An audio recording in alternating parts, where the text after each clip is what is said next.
de volta no nosso curso. Afinal, o que é música na escola? Nós já vimos os objetivos, o que é e o que não é objetivo de música na escola, a função dela. E agora nós vamos mais especificamente falar sobre os métodos e os procedimentos do ensino de música na escola. Eu vou apresentar para vocês agora alguns educadores musicais chamados dos métodos ativos.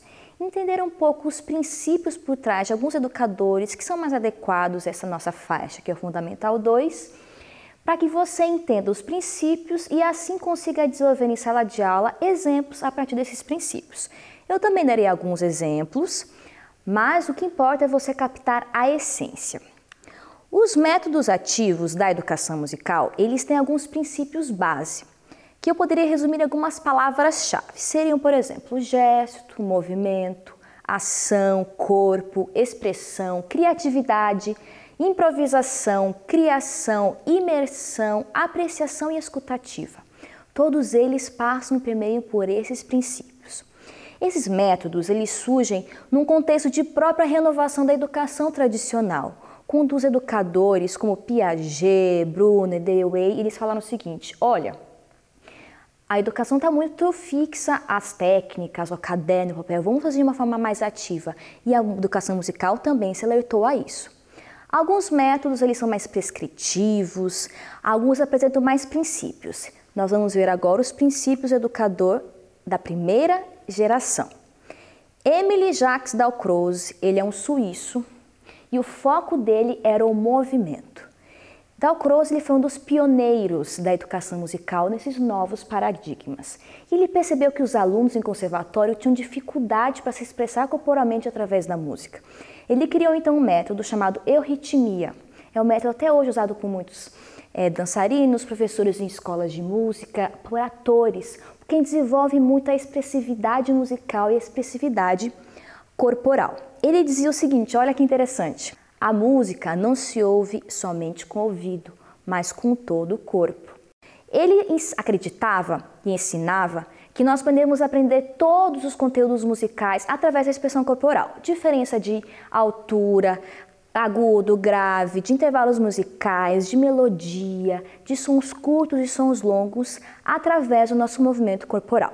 Ele incentiva movimentos como, por exemplo, saltitar, pular, caminhar, coreografar as formas musicais, ocupando espaço e mudando de direção, bater palmas nos tempos rítmicos, criar um movimento para uma frase musical, explorando o espaço então em diferentes planos, para frente, para trás, usando objetos como corda, bolas, bambolês, etc. Eu vou dar um exemplo para vocês agora. Eu vou usar uma música simples, uma música do domínio público nosso, uma música um pouco mais infantil, mas para você compreender mais ou menos sobre o que ele está falando. Eu vou usar a música Marcha Soldado, uma música super simples que eu tenho certeza que você conhece.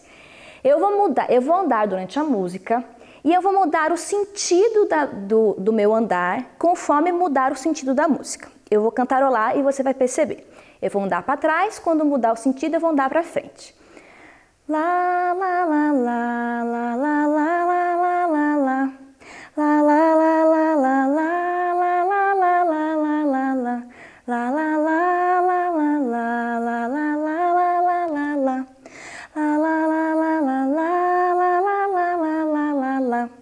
O que aconteceu aqui foi um exemplo simples.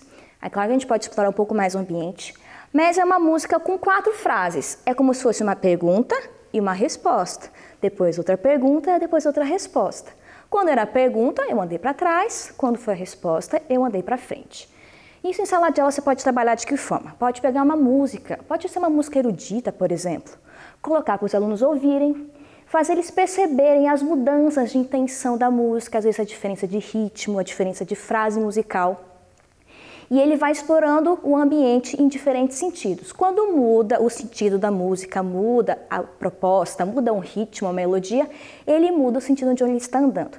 E a partir disso, muitas outras atividades podem ser desenvolvidas. Um outro educador, Edgar Willems. Esse é um educador belga e a base dele é a escuta. Willems, ele acreditava que nós precisamos desenvolver a nossa escuta e a percepção do som em diferentes tipos de níveis. O primeiro é o sensorial. Quando a gente canta, quando a gente toca, quando a gente se movimenta, a gente está ouvindo a nível sensorial. Somente depois disso, nós vamos ouvir através das nossas emoções. Nós conseguimos captar se aquele som nos causa mais alegria, mais tristeza, que tipo de emoção que ele nos causa.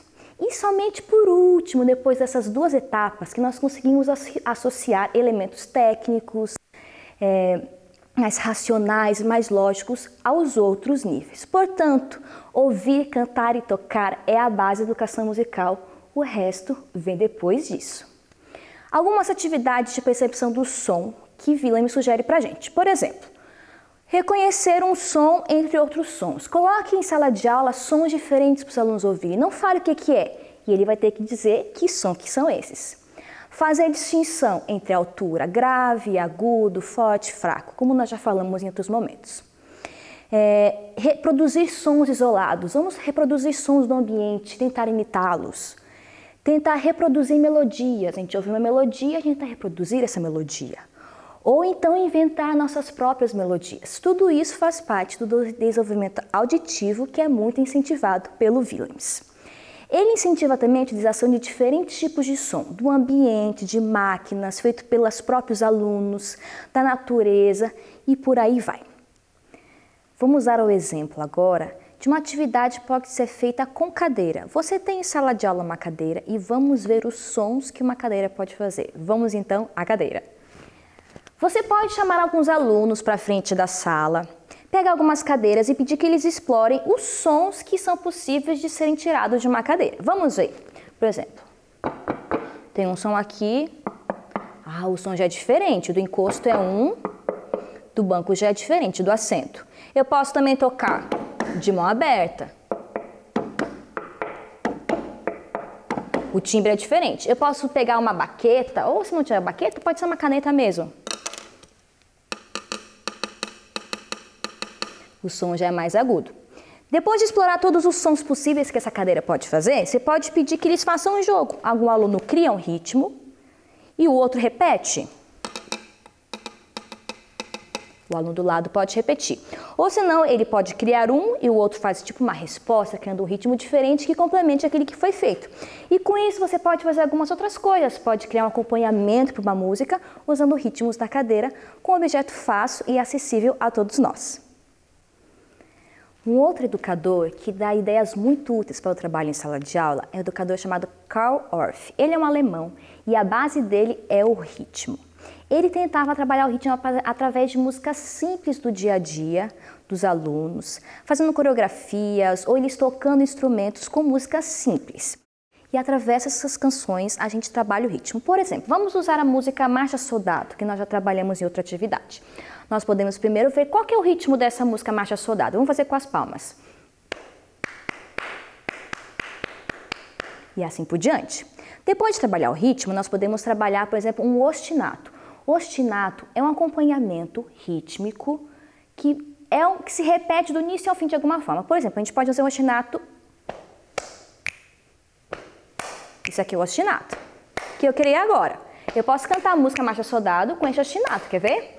Marcha soldado, cabeça de papel, quem não marchar direito vai preso no quartel. E assim por diante. Eu posso colocar um aluno para fazer o ritmo, o outro aluno para fazer o ostinato, outro aluno para cantar, outro pode criar um outro ostinato que acompanhe e assim por diante. Então, através de pequenas canções simples, a gente desenvolve os elementos musicais. Ele incentiva também muito a exploração do ritmo natural da fala, com nomes próprios, com ditados populares, com poemas. Então a gente pega uma frase e cria ritmos para essas frases do dia a dia, pode ser um ditado popular. Essa é uma atividade que a gente tem no nosso material didático da rede, da coleção interativa. A gente pode pegar um ditado ritmo como água mole em pedra dura. Vamos colocar um ritmo nesse ditado, como que seria? Água mole em pedra dura, tanto bate até que fura. Esse é um jeito, tem N jeitos. Outros alunos podem explorar outra forma. Água mole, pedra dura. E assim por diante. Nossos alunos aí são muito criativos. Vocês têm que confiar que eles conseguem. Dê chance a eles, eles vão criar N formas de fazer. Aí você pode juntar o que um falou com o de outro, criar uma composição interessante. Você pode unir objetos no ambiente para fazer um ritmo, uma percussão e assim criar composições com uma coisa simples, como um ditado popular. Então, usando pequenas canções, pequenas frases, pequenas palavras, nós podemos fazer música e incentivar a criatividade dos nossos alunos. Não é simples, não é complexo, basta usar a nossa criatividade. Na sequência do nosso curso, na parte 3, nós vamos continuar vendo alguns educadores e também ver um resumo dos procedimentos possíveis do trabalho com música na escola.